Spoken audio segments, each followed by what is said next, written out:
ನನ್ನ ವಿಷಯ ಏನು ಅಂದರೆ ಜಾಹೀರಾತು ಎಷ್ಟು ಜಾಹೀರಾತುಗಳು ಬಹಳ ಮುಖ್ಯ ಪಾತ್ರಗಳನ್ನು ವಹಿಸ್ತದ. ಯಾಕಂತಂದ್ರೆ ನಾವು ಯಾವುದೇ ಒಂದು ವಸ್ತುಗಳನ್ನ ಮಾರಬೇಕಾದ್ರೆ ಅಥವಾ ಅದನ್ನ ಇಡಬೇಕು ಅಂತಂದ್ರೆ ಅದನ್ನ ನಾವು ಜಾಹೀರಾತಿನೊಳಗ ಅದಕ್ಕೆ ಇದನ್ನ ಮಾಡಬೇಕು, ಅದರೊಳಗೆ ವ್ಯಕ್ತಪಡಿಸ್ಬೇಕು ನಾವು ಏನು ಅಂತಂದ್ರೆ.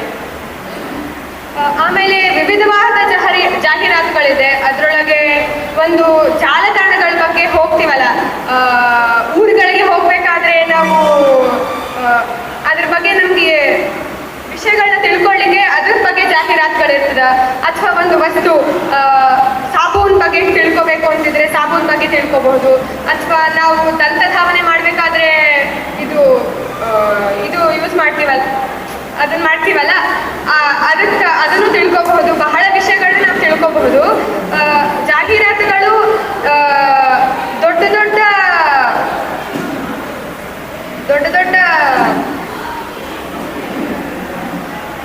ದೊಡ್ಡ ಸಂಸ್ಥೆಗಳಿಗೆ ಬಹಳ ಅನುಕೂಲಕರವಾಗಿರುತ್ತದೆ. ದೊಡ್ಡ ನಟ ನಟಿಯರಿಗೆ ಒಳ್ಳೆ ಅವಕಾಶ ಕೊಟ್ಟು ಅವ್ರಿಗೆ ಕರುಣಿಸಿ ಅವರಿಗೆ ದುಡ್ಡು ಕೊಟ್ಟು ದೊಡ್ಡವರಿಗೆ ಸಹಾಯ ಮಾಡ್ತಾರೆ.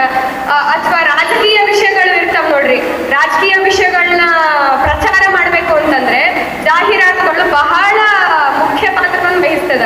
ಜಾಹೀರಾತು ಬರೀ ವಸ್ತುಗಳನ್ನ ಪ್ರಚಾರ ಮಾಡಲಿಕ್ಕೆ ಅಥವಾ ರಾಜಕೀಯದ್ದು ನಮಗ ಮತ ಹಾಕ್ರಿ ಅಂತ ಹೇಳೋದಕ್ಕೆ ಅಷ್ಟೇ ಅಲ್ಲದೆ ಎಲ್ಲದಕ್ಕೂ ನಾವು ಜಾಹೀರಾತನ್ನು ಬಳಸ್ಕೋಬಹುದು. ಒಳ್ಳೆ ರೀತಿ ಧರ್ಮ ಪ್ರಚಾರಕ್ಕೆ ನಾವು ಜಾಹೀರಾತುಗಳನ್ನ ಬಳಸ್ಕೋಬಹುದು. ಸನಾತನ ಧರ್ಮವನ್ನು ಪ್ರಚೋದನೆ ಮಾಡಲಿಕ್ಕೂ ನಾವು ಬಳಸ್ಕೋಬಹುದು. ಎಲ್ಲದಕ್ಕೂ ಜಾಹೀರಾತುಗಳು ಬಹಳ ಅಂದ್ರೆ ಬಹಳ ದೊಡ್ಡ ಮಟ್ಟದ ಪ್ರಮಾಣದಲ್ಲಿ ಸಹಾಯ ಮಾಡ್ತದ. ಎಲ್ಲ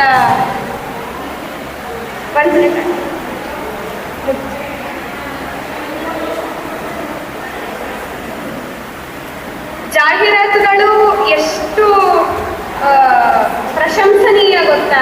ಒಂದೊಂದು ಜಾಹೀರಾತಿನಾಗ ಎಷ್ಟೆಷ್ಟು ವಿವಿಧವಾದ ತರಹದ ವಿಚಾರಗಳನ್ನು ಸೃಷ್ಟಿಸಿ ಮಾಡೋದು ಬಹಳ ಕಷ್ಟ.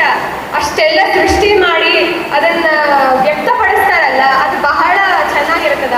ಆಮೇಲೆ ತೆರೆಗಳ ಮೇಲೆ ಎಲ್ಲ ದೊಡ್ಡ ಎಲ್ಲ ಸಣ್ಣ ಮಕ್ಕಳಿಗೂ ಕೂಡ ಜಾಹೀರಾತಿನಲ್ಲಿ ಕೆಲಸ ಮಾಡಲಿಕ್ಕೆ ಸಿಗ್ತದ. ಎಷ್ಟೊಂದು ಪ್ರಚಾರ ಮೇನ್ ಮುಖ್ಯವಾದದ್ದು ಏನಂತಂದ್ರೆ ಪ್ರಚಾರಕ್ಕೆ ಬಹಳ ಮುಖ್ಯವಾದದ್ದು ಜಾಹೀರಾತು ಅಂದ್ರೆ. ಅದರದ್ದು ಇದೂ ಅದ, ಅದರದ್ದು ಕೆಲವೊಂದು